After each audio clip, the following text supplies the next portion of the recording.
Good morning everyone and welcome to our Raising the Bar briefing. Today I'd like to talk about our house saint, St. John Bosco. I have called him the remarkable St. John Bosco. Of all of our house saints, this one really speaks to me about working with young people, but also the way that St. John Bosco really made that effort to make a practical change.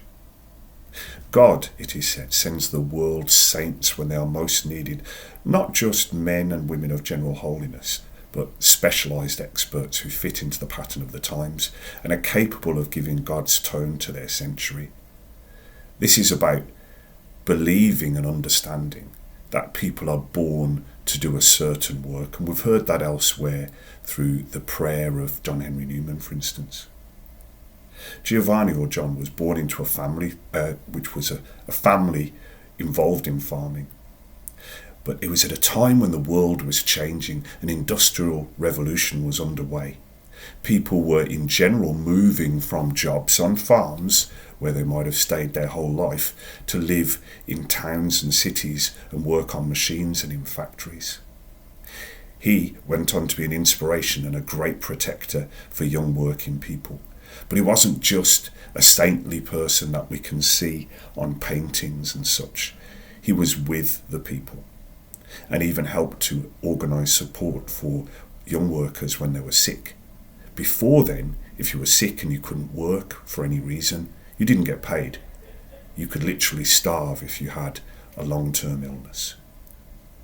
St. John Bosco is a powerful example of a person who had a good heart, but was determined not just to talk and preach, but also to be a practical help to those around him.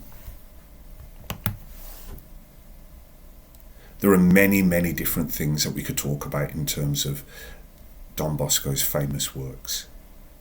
It's worth understanding that he didn't come from nowhere. He didn't just appear on this earth. He was heavily influenced by St. Francis of Sales, a bishop of Geneva, and then went on to found the Salesians, who worked towards, and listen to this, this is wordy, the Christian perfection of its associates obtained by the exercise of spiritual and corporal works of charity towards the young, especially the poor, and the education of boys to the priesthood. Soon a female version arose called the Salesian Sisters.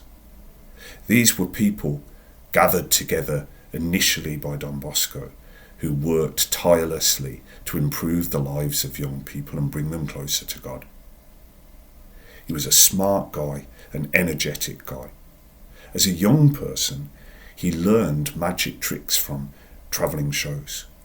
And then to attract other people to hear the good word, he performed those magic tricks. And the entrance fee to watch him perform was to say the rosary or to listen to part of a sermon. How can we be more like St. John Bosco? Serve others and be more demanding of yourself than of other people. Spend carefully, never spend more than you can afford. Be humble, do not praise yourself. Shoulder your burden as others must. Understand that we cannot fully know how another person feels or what they are going through. How will you raise the bar today?